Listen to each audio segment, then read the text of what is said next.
Willkommen zurück auf der Austria Comic Con 2025. Wir haben dieses Jahr ein riesiges Star Wars Special. Wir haben mit Spencer Wilding heute schon gesprochen auf der Bühne, aber jetzt kommen 4 Leute, ebenfalls bekannt aus diversen Star Wars Filmen. Aber zuerst brauche ich einmal eine kleine Entrance Music. Erst einmal, wo sind die Star Wars Fans? Wundervoll. Die Erwachsenen schreien, die Kinder zeigen auf, so. Das ist brav. Aber nur damit vielleicht der Copyright Strike irgendwann einmal kommt, vielleicht kennt ihr eine bekannte Musik aus Star Wars, die wir verwenden können, um die 4 auf die Bühne zu holen. Ich zähle euch ein. Dum, dum, dum. Come on! Okay, wir probieren das einfach noch einmal. Also, dum, dum, dum. Ladies and gentlemen, Richard Oldfield, Nick Joseph, Simon J. Williamson, and Kenny Lee Mbanefo. Sorry.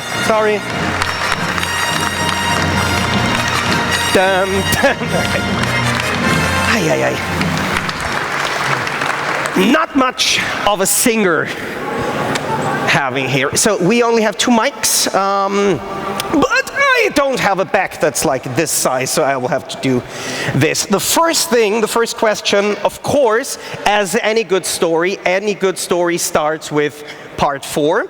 So, Nick, you were in the original Star Wars Episode 4, A New Hope. So you were a part of Star Wars before it actually became, oh fuck, it's Star Wars. So how what can you tell us about the process of getting the role to working on the set? Because it was a smaller production, a smaller scale production with a very invested crew, I've heard, very friendly atmosphere on the set. But what can you tell us about your scene? Right, well, it was just the fact of one day my agent contacted me and said, you've got nothing booked in the diary for a few weeks yet. Would you be interested in doing a cheap movie? Mm-hmm. So I thought, cheap movie, yes, okay. She said, well, they want you to go and do an interview. So I went to Mayfair in London, and there's a couple of guys sitting there, and I didn't know who they were. One was George Lucas, and we started to talk what I've done and what I can do and everything. And he said, did you go to drama school? I said, yes. He said, which one? And I said, I went to E15.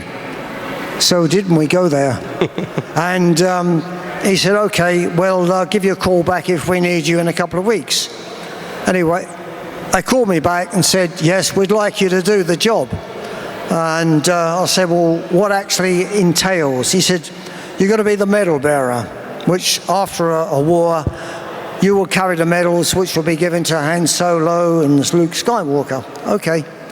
So I got off and went for the fitting, which was 10 times too big for me.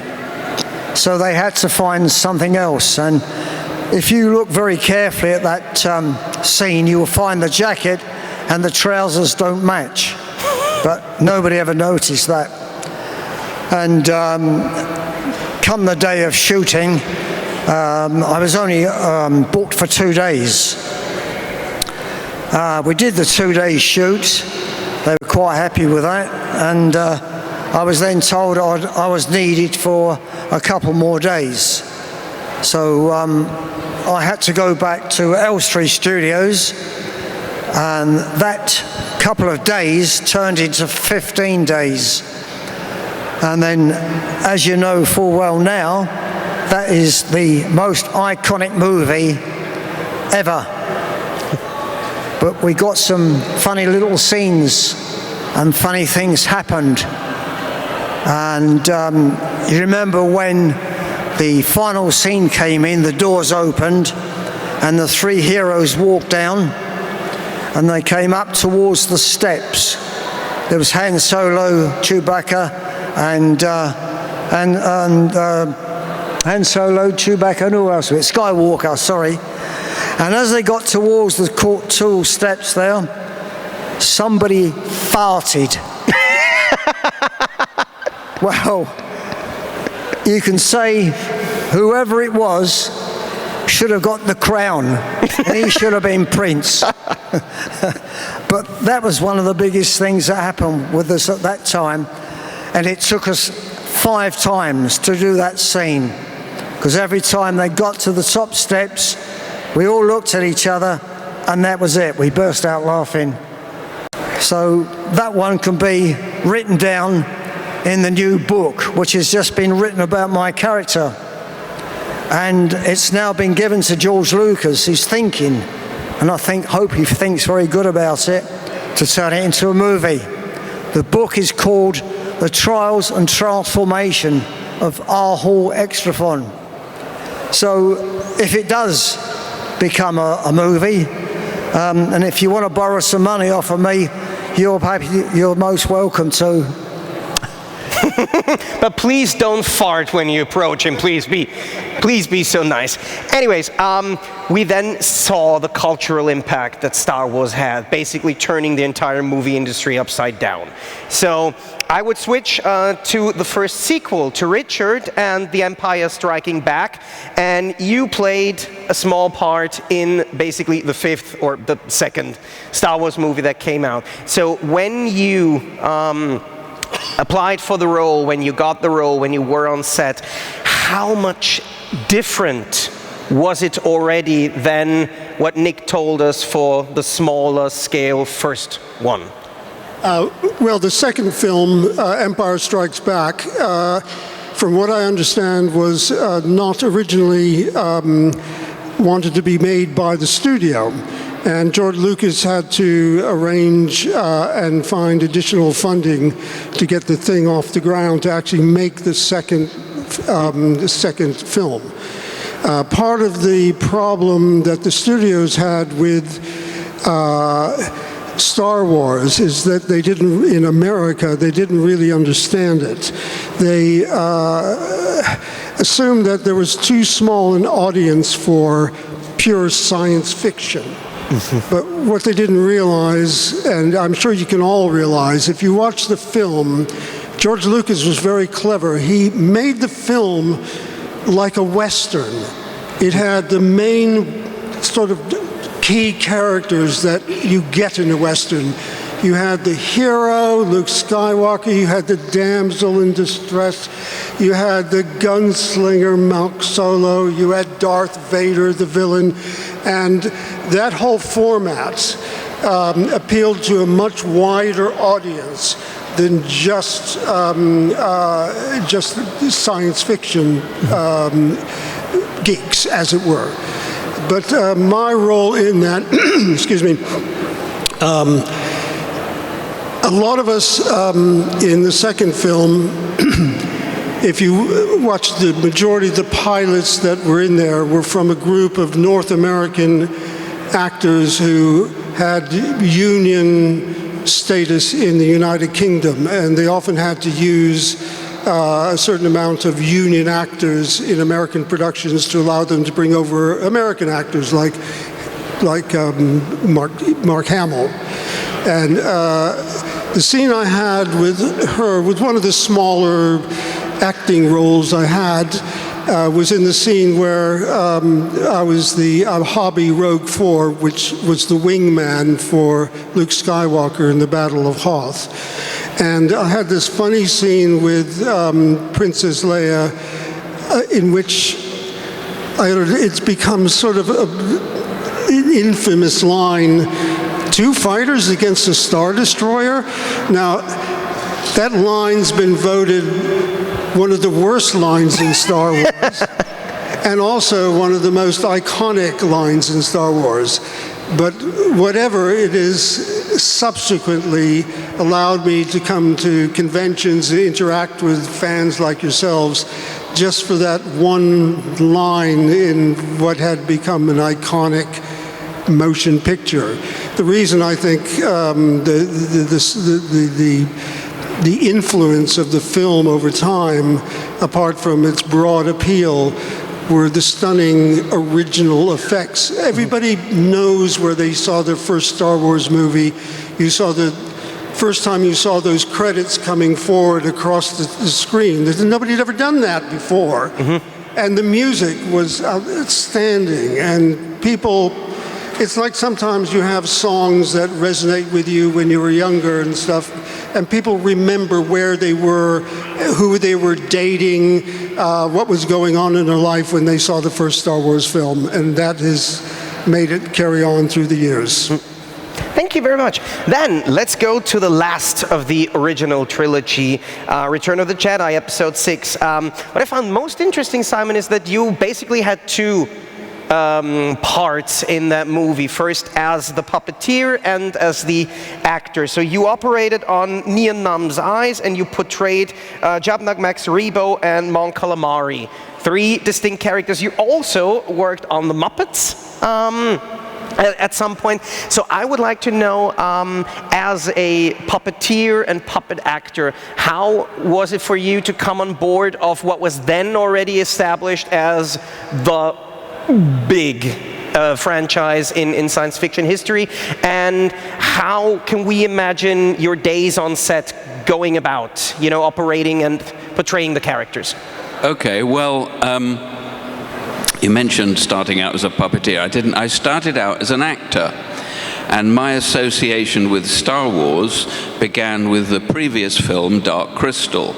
And there was an advertisement in the Stage newspaper, which is a weekly newspaper that has very few jobs for actors. But there was one advert that took my eye, and it said something like, "Ho!" exclamation mark, H-O, and it talked about a movie requiring all sorts of physical skills, from acrobatics to aerialists to mime artists to actors to dancers, and this was in fact the Dark Crystal. So I went along to this audition, and I happened to see, conducting the audition was a Swiss mime artist called Jean-Pierre Amiel, who I'd done a workshop with about 6 months before.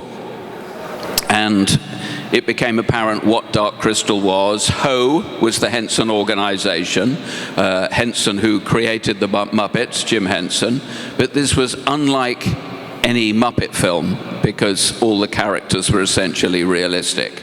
So I did this wonderful job playing a variety of creatures on Dark Crystal, and we, a group of us who did that, we were known as body puppeteers to distinguish us from the Muppet people who did the more, in many ways, the easier work, because they were always upright, puppeteering like this, whereas in Dark Crystal we're often crouched over, puppeteering with the whole body.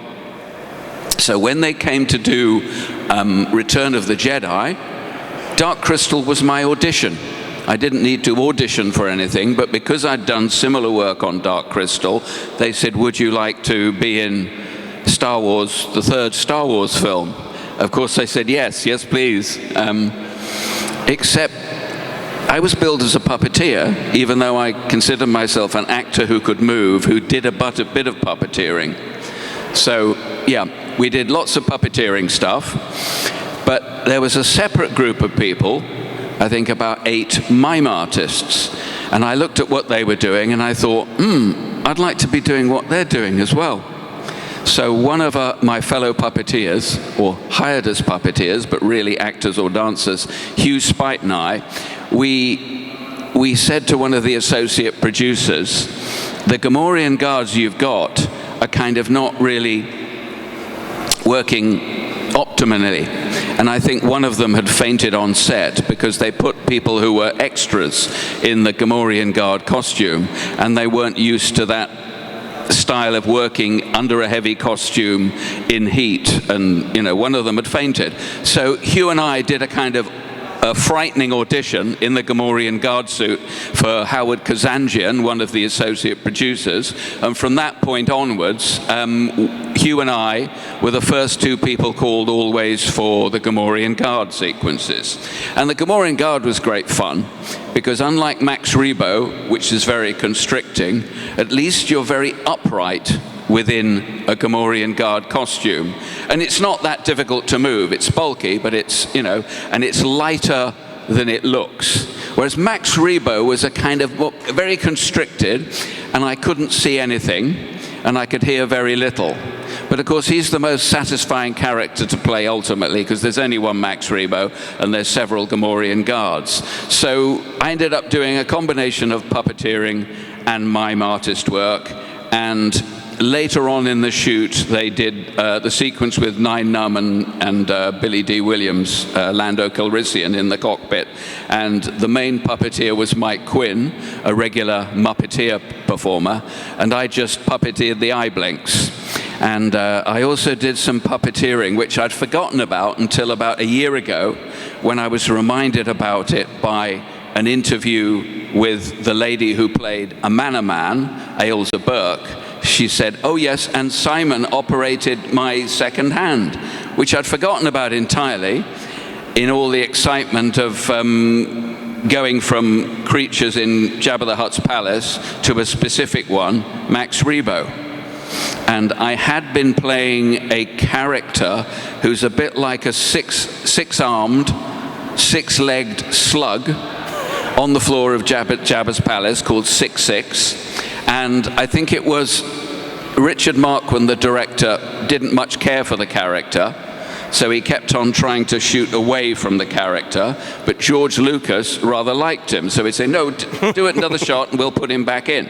So there was a bit of a tussle they had. In the end, 6-6 was 66th, as they say, cut out of the movie, and the creature designer, Phil Tippett, said, "Oh, well, we have this other creature," and I walked up some stairs into the creature workshop, and there was this bright blue vision of loveliness, and I thought, it's a smoky set, largely dark, he's bright blue, he's going to really show up and he looks fun. So that's how I got Max Rebo, which was great fun to do.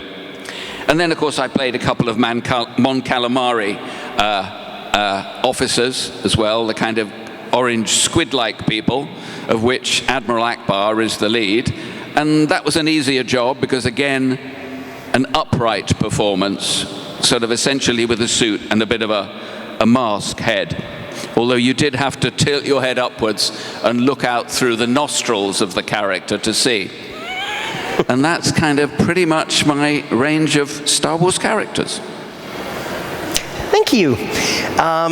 Kenny, I read, if my math is not correct, that you were in 4 different Star Wars projects. Stormtrooper in Episode 7 in 2015, then in 2018 the Mud Trooper in Solo, also in Andor as a prisoner, and one I have missed, Rogue One, the market trader. So 4 different roles in 4 different Star Wars properties. How did that come about? How did your 4th audition differ from your first, and how did you actually grow part of the Star Wars family? So for me, like I said, it began, my agent was like, contact me. And there was so much secrecy about their shooting a new set of Star Wars movies. So at the time, my agent was like, okay, there's a film production who are looking for athletic actors who are strong, who can run, who's got experience with firearms, which I already had. And they would love for you to come in and do like a boot camp course. And obviously I was intrigued. I was like, okay, yeah, it sounds great. And I was like, but what am I auditioning for? I said, well, at this time it's very hush. So that's all we can tell you for now. So yeah, so I was invited to go down to Pinewood Studios, where there was like maybe 50 other guys who were there too.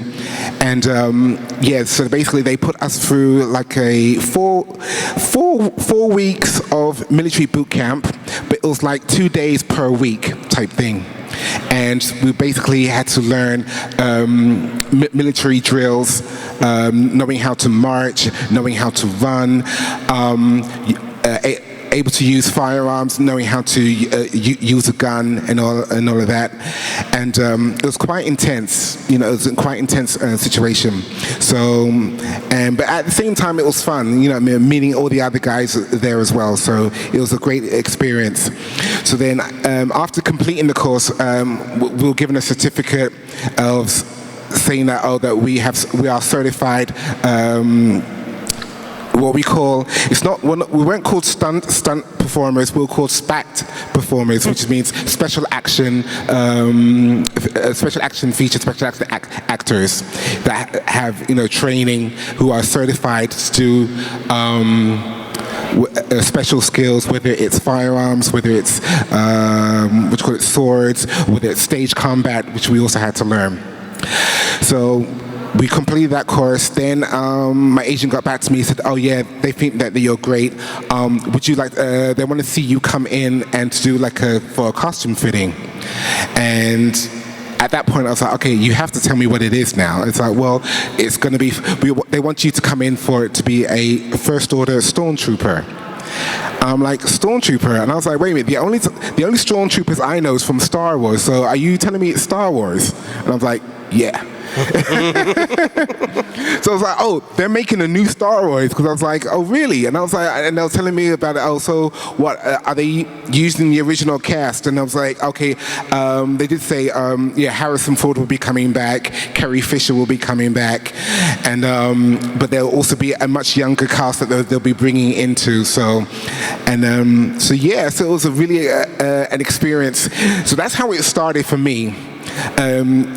Being in episode 7, but then how it progressed for me to being in other roles, like in Rogue One, Solo, and the series Andor. They tend to use the same sort of crew and casting director. So when it came to the next movie that I did, which was Rogue One, A Star Wars Story, they used the same casting director and the crew. And when they were asking, oh, we want somebody to play a dark priest market trader on planet Jeddah, somebody recommended me, said, oh, we've got Kenny, who worked on Star Wars Episode 7, Force Awakens. He might be great for this role if we put him in that. So, and it wasn't a case of, oh, I had to come back for an audition. I was like, oh no, we know Kenny. We've worked with him before. He's very professional. So yeah, let's just bring him in, get him into, fit him into a costume, and we trust that he can play that role. So that was the case on the next one. Then after that, it was Solo. That's the Han Solo origin story, where they were bringing in, again, same sort of format, where they were looking for mud troopers, and this was a completely new military roles that they wanted to fill. So it's a whole new costume, a whole new military outfit. Again, they were looking for people who were fit, who were athletic, who had some training with firearms, and then also pyrotechnics as well. And they used some of us who were previously as a stormtrooper. They were like, okay, rather than training a whole new set of actors, we were like, okay, let's just use these guys because we know them. They've worked with us before. They know what they're doing. So again, it was a case of them calling us up, and it was like, okay, we're going to be filming throughout the summer. What's your availability? Because we really need your commitment in this. It's going to be quite intense. So they was like, okay, and it just so happens that, I just finished doing a job previously, and they're like, okay, when can you come in for a costume fitting? And which I went for a costume fitting again, and we went for like maybe 2 days assessment training, because we were working with a new director at the time. It was oh God, what's his name? Richie Cunningham from Happy Days. What's his real name? Richard, who from where? From Happy Days, Richie Cunningham. Oh yes, Ron Howard. Ron Howard. Oh, his name slipped my mind. Sorry. So they wanted him in to be the director on that one. So then, but he was very much a hands-on kind of guy, and so like he wanted to see how fit we were, that we knew what we were doing. So that we had like a 2-day session assessment where the director was him. People from Walt Disney and Lucasfilms.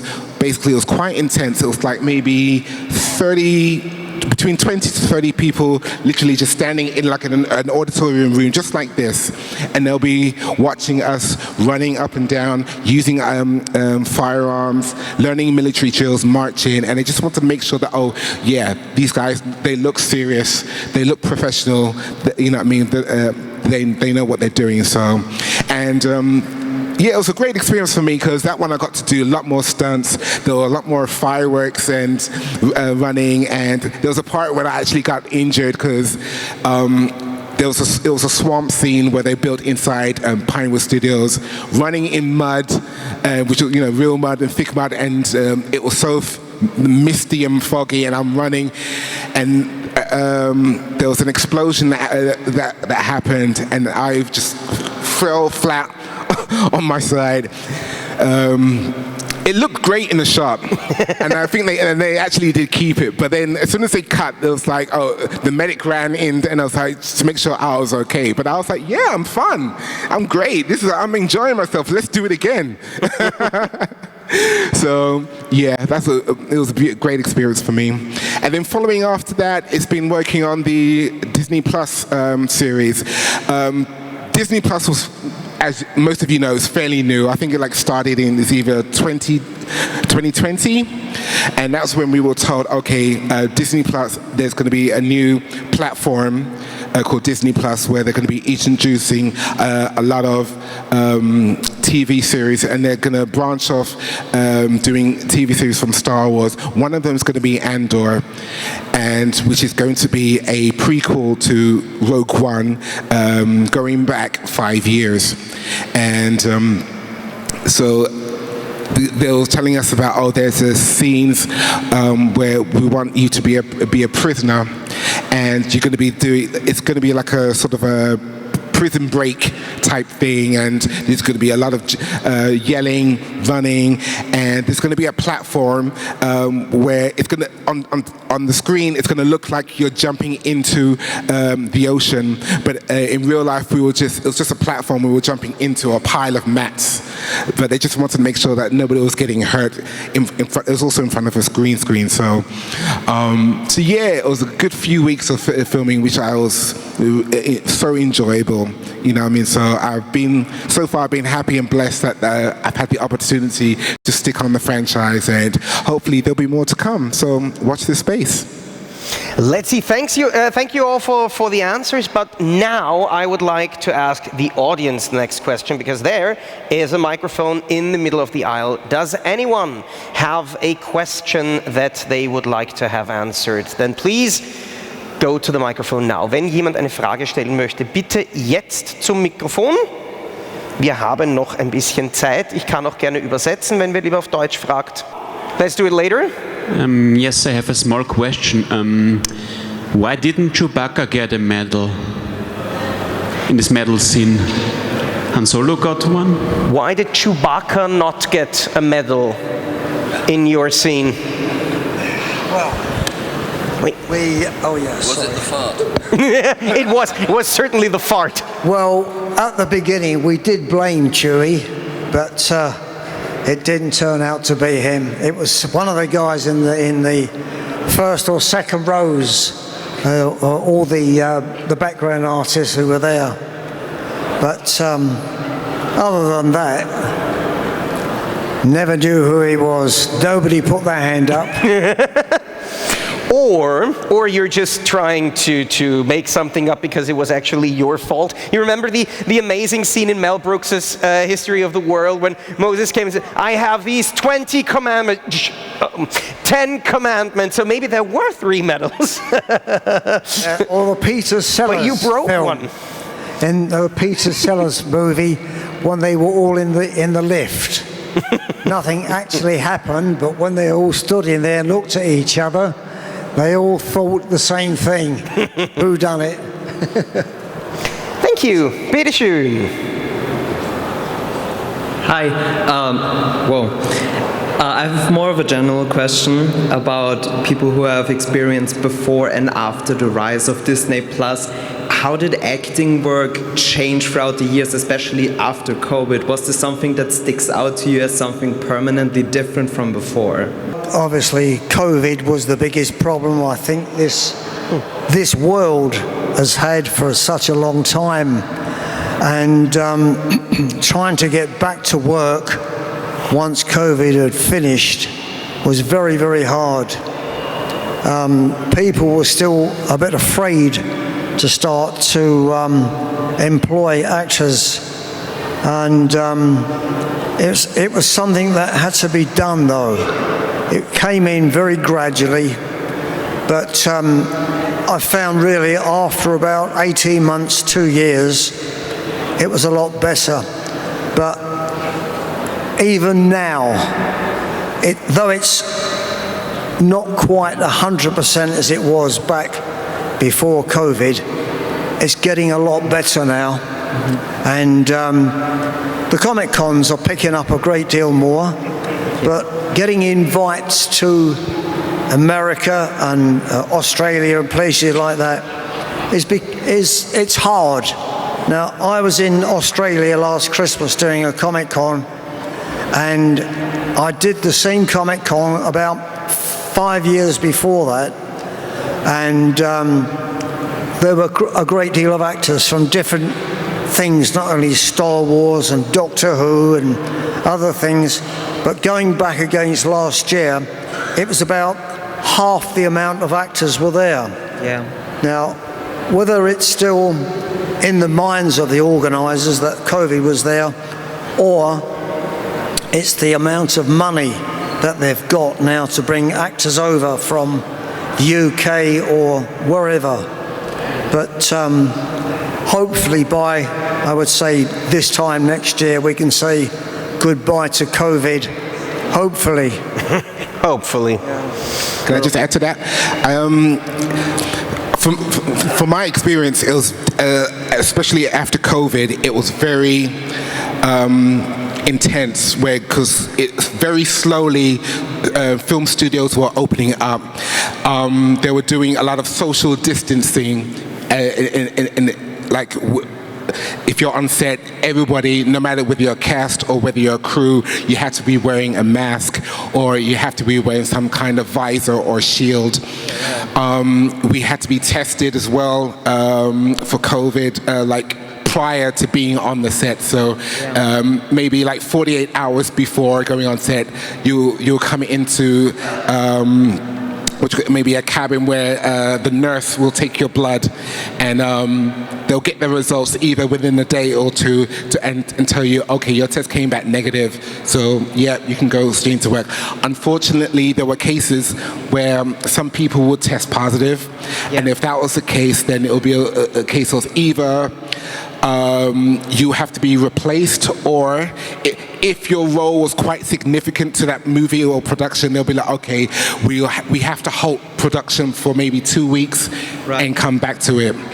And that was the case of a lot of situations, because it didn't matter, like I said, whether you could be somebody from the lighting department, somebody from hair and makeup, whether the costume department, we're all working together. So if one person is tested positive and they're on set, then unfortunately it was a case of, okay, we have to shut down production because the safety of everyone is in jeopardy, and of course, everybody's health is the number one priority.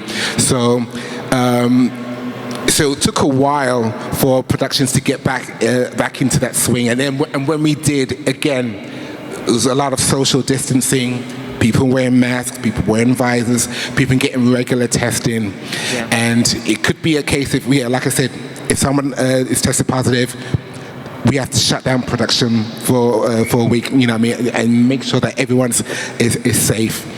But now it's like, you know, it's been like almost 5 years on now, so, and we're getting to some kind of normality, you know what I mean? I mean, COVID is still around, but at least the majority of people have taken the vaccinations now, so people have protected themselves, so it has got better. But I do remember going through vigorous days of I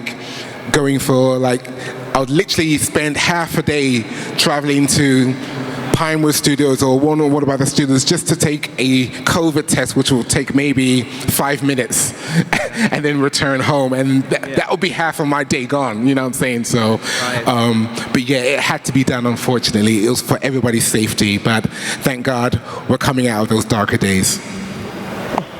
Definitely. Richard, Simon, is there anything you want to add to the question? Well, To this question Yes. about COVID, well, it didn't really affect me much because I had stopped acting apart from the occasional bit of voiceover some time before. But I'm certainly full of admiration for the way television production, series production started up again with the most inventive use that kept actors apart from each other with kind of forced perspective, strange angles, and also rather cleverly, if they had a situation, for example, with a couple in a car,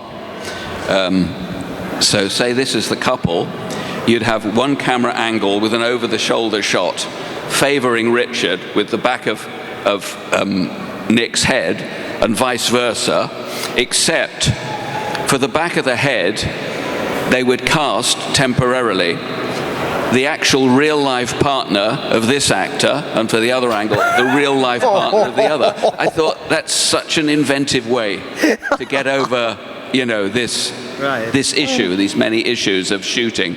So, you know, they started production really quite quickly again, with lots of other productions were not able to work. And of course, going back to the whole, aside from acting, the signing, attending convention stuff, yes, it did slow down quite a bit. And as with everything, ultimately it's about economics. But of course, you have calculations to make because it's the particular actors that will drive the bigger crowd. So it's worth paying the airfare or not. So, yeah. I mean, I had retired by that point after COVID, so, and you pretty much have said it all for that.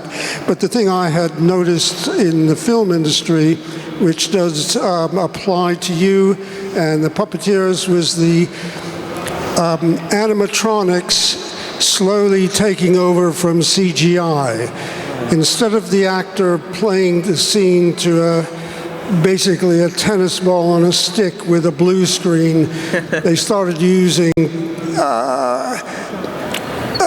puppeteer actors,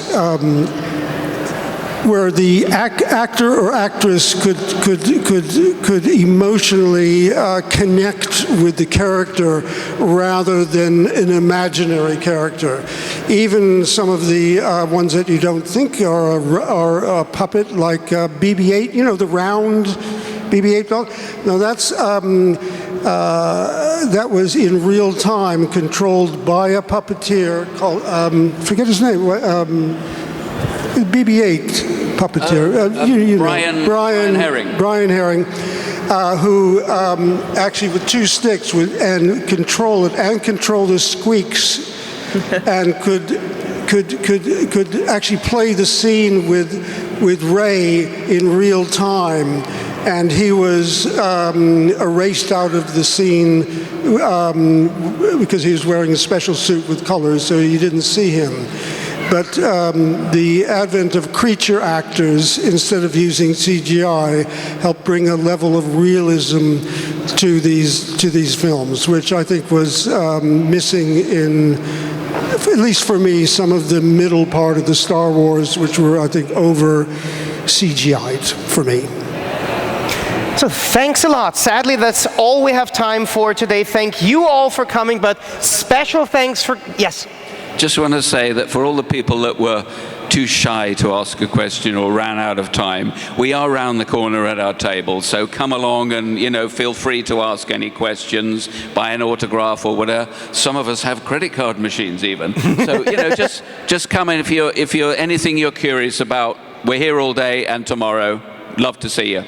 Yes, amazing. Kenny Lee, Mbanefo, Simon J. Williamson, Nick Joseph, and Richard Oldfield, thank you so much for being with us.